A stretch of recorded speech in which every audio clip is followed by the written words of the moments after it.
And let me begin with this simple truth: anger is not caused by people every single day.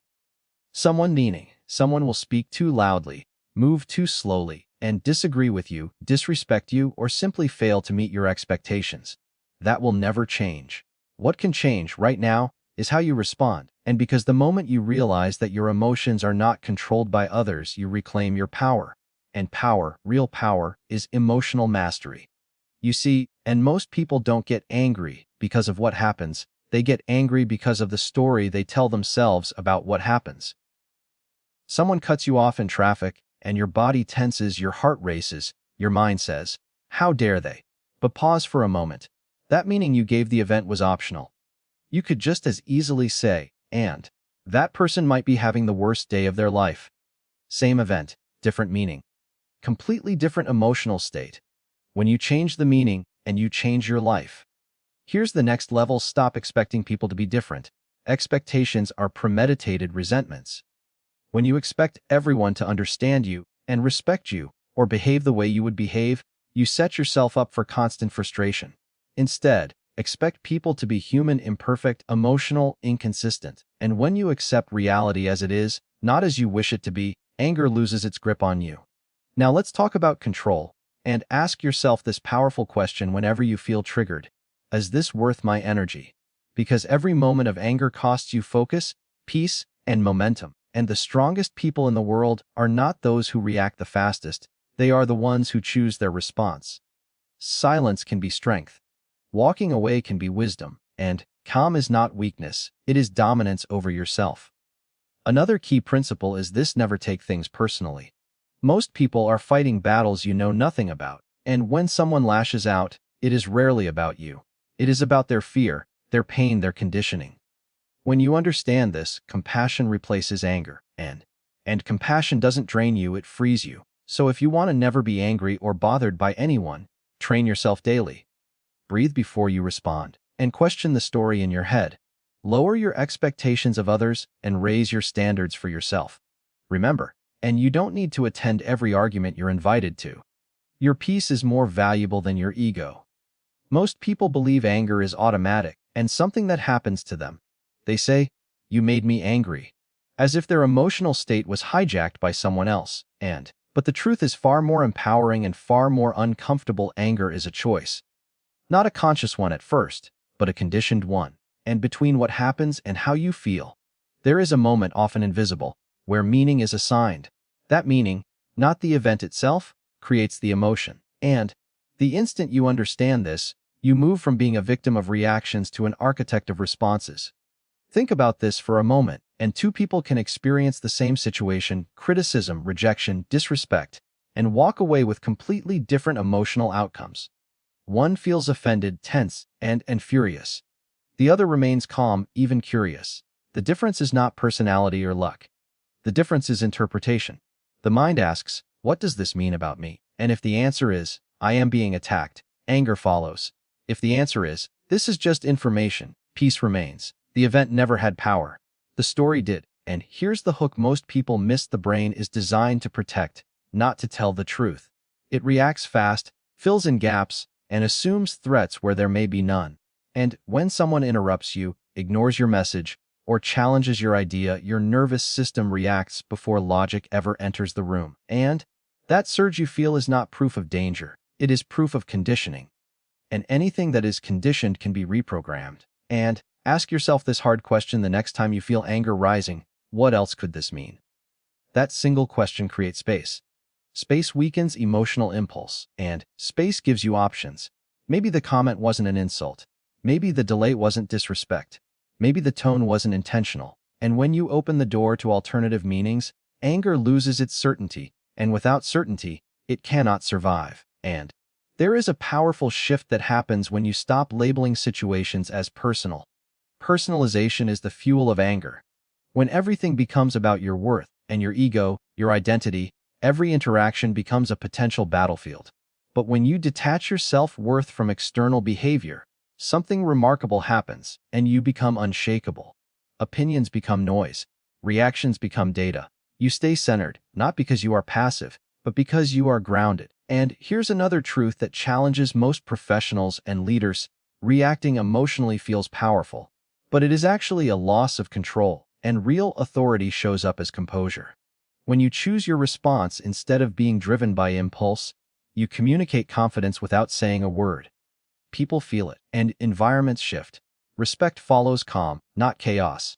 The moment you start saying they made me angry, and start saying, I chose this response, everything changes, and responsibility may feel heavy at first, but it is also liberating. Because if you are the one choosing, you are also the one who can choose differently. No person and no comment, no situation deserves ownership of your emotional state unless you hand it over. This is not about suppressing emotions or pretending not to feel, and it is about awareness, about catching the meaning as it forms and deciding whether it serves you. Anger is loud, but awareness is stronger, and once you master that internal dialogue, you realize something profound. Peace is not found by controlling people. It is created by controlling interpretation. And most frustration in life does not come from what people do. It comes from what we expected them to do. Expectations operate quietly, almost invisibly, and shaping how we experience every interaction. We expect understanding without explanation, respect without communication, and consistency from human beings who are, and by nature, inconsistent. When those expectations are not met, the mind interprets it as failure, disrespect, or betrayal. And that emotional gap between expectation and reality is where irritation, disappointment, and anger are born. Here's the uncomfortable hook, and the higher your expectations of others, the more control you give them over your emotional state. Every unspoken rule you carry becomes a trigger waiting to be activated. And when someone doesn't behave the way you assumed they would, the reaction feels justified, even necessary. But what if the issue was never their behavior, and what if the real issue was the silent contract you created without their consent? Most people don't realize how many assumptions they walk around with every day, and they assume others think the same way they do, value the same things, communicate the same way, and operate with the same emotional awareness. And these assumptions feel logical because they are familiar, not because they are accurate. The moment reality breaks that assumption, tension appears, and not because something went wrong, but because something unexpected happened.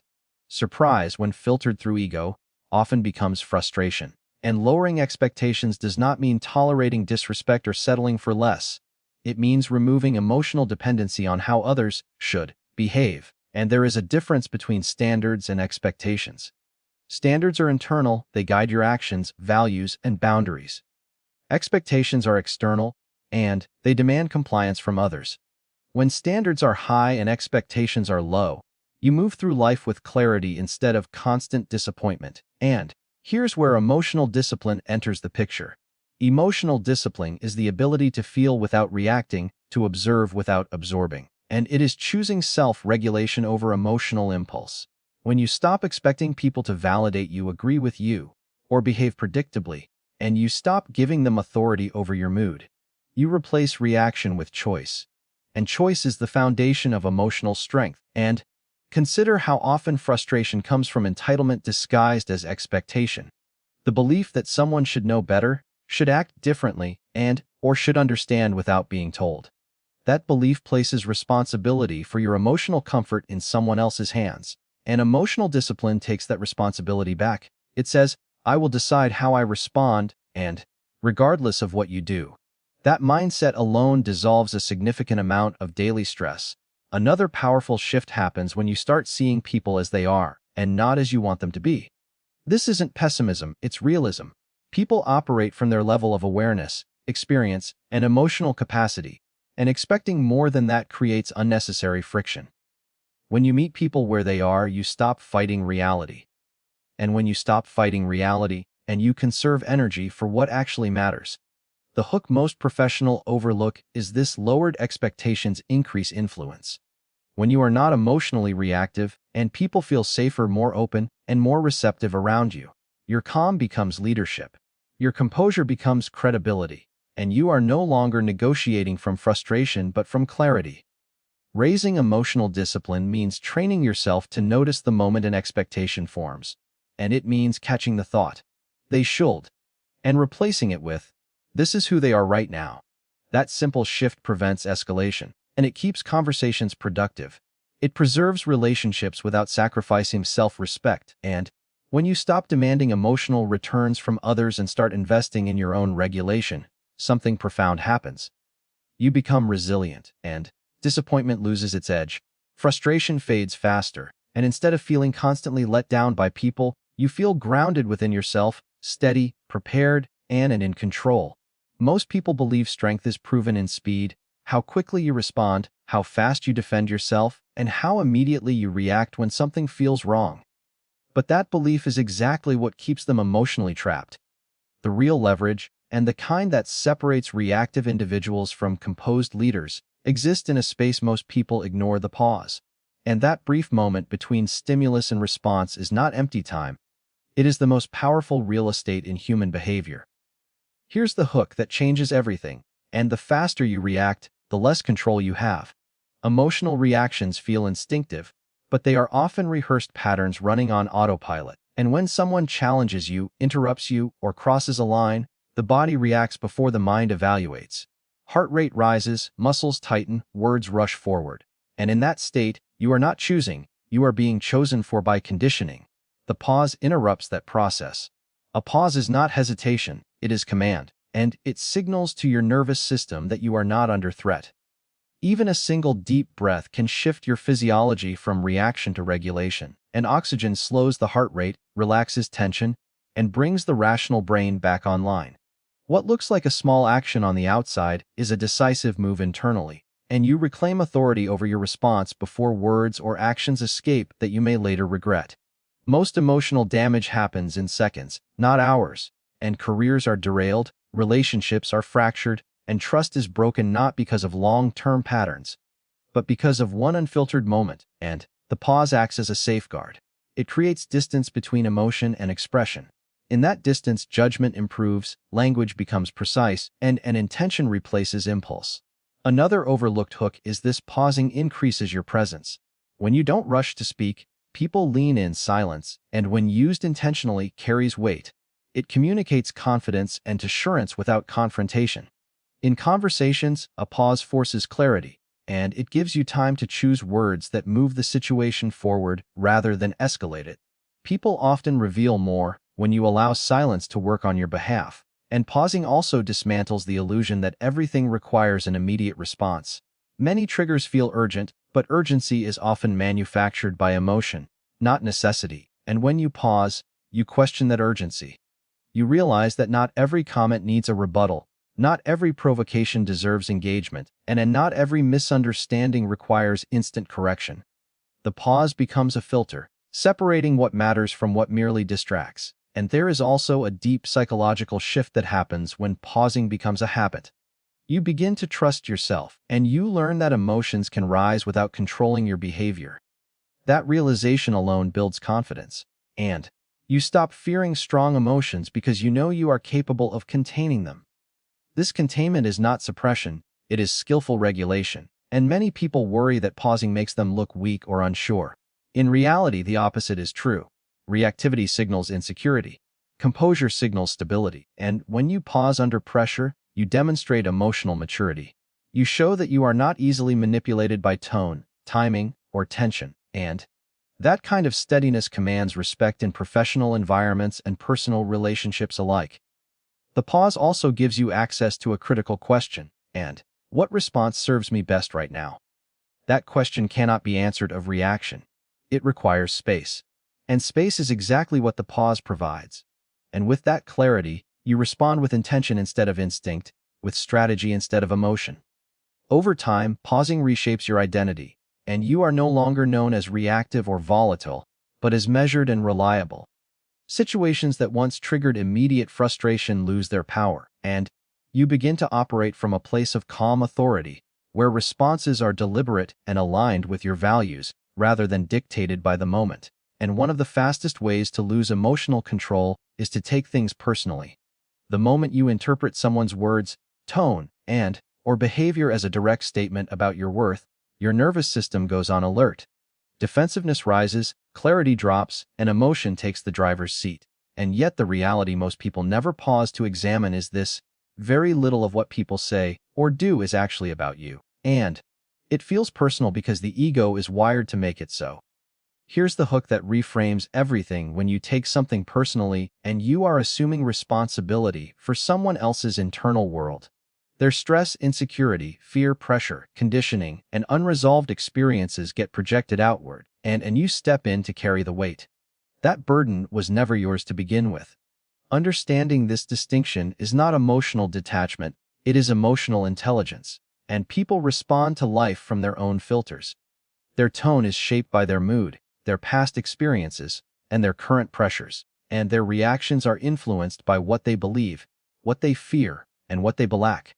When someone is short with you, dismissive, or overly critical, and it often reflects what is happening inside them, not a precise evaluation of you. When you internalize their behavior, you turn their moment into your identity, and the mind is especially vulnerable to personalization because it seeks meaning. It asks, "What does this say about me?" That question feels natural, but it is rarely accurate, and the more professional and emotionally mature question is, what might be driving this behavior? That shift redirects attention from self-judgment to understanding, and an understanding dissolves emotional charge. Another powerful hook is recognizing that personalization is a form of emotional self-importance. Not arrogance, but an unconscious belief that everything revolves around you. In reality, most people are far more absorbed in their own challenges than in evaluating yours. And when you release the need to be at the center of every interaction, emotional pressure eases. You stop overanalyzing tone, silence, or body language, and start conserving mental energy. Detachment does not mean indifference, it means discernment. You can listen without absorbing, observe without reacting, and respond without internalizing. When feedback is useful, you take it as information. When criticism is unfair, you let it pass without resistance. Either way, and your self-worth remains intact. This stability is what allows you to grow without being shaken. Professionally, this skill becomes a competitive advantage, and leaders who do not take things personally make better decisions under pressure. They receive feedback without defensiveness, navigate conflict without escalation, and maintain focus despite external noise. Their calm presence creates psychological safety, not because they are unbothered, but because they are centered. And another overlooked truth is that taking things personally amplifies emotional exhaustion. You replay conversations, reframe comments, and carry interactions long after they end. When you stop personalizing, mental loops break, thoughts move on, energy returns, and emotional recovery becomes faster because there is nothing to defend. It also reshapes relationships. When you no longer react from wounded ego, and conversations become clearer, you ask questions instead of making assumptions. You respond with curiosity instead of hostility. This does not weaken boundaries, and it strengthens them. Boundaries set from calm are respected more than boundaries set from emotion. And the real power emerges when you realize that your identity is not negotiable. It is not up for debate based on someone else's mood, opinion, or communication style.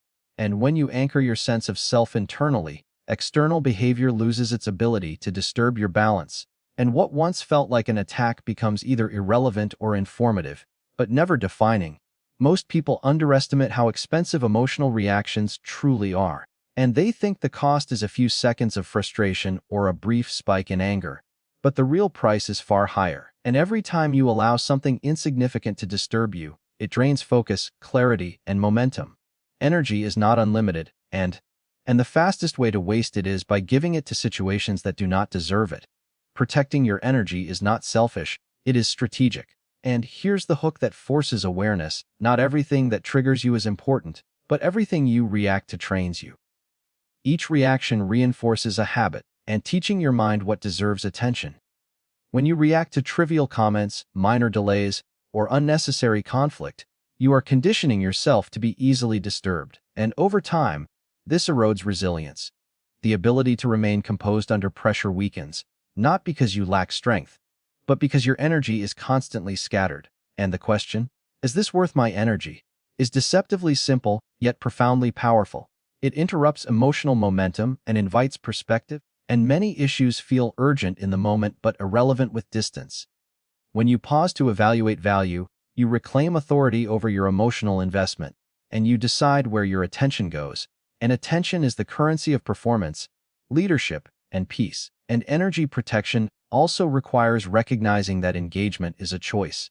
Just because someone offers an opinion does not mean you must accept it, and just because someone provokes does not mean you must respond.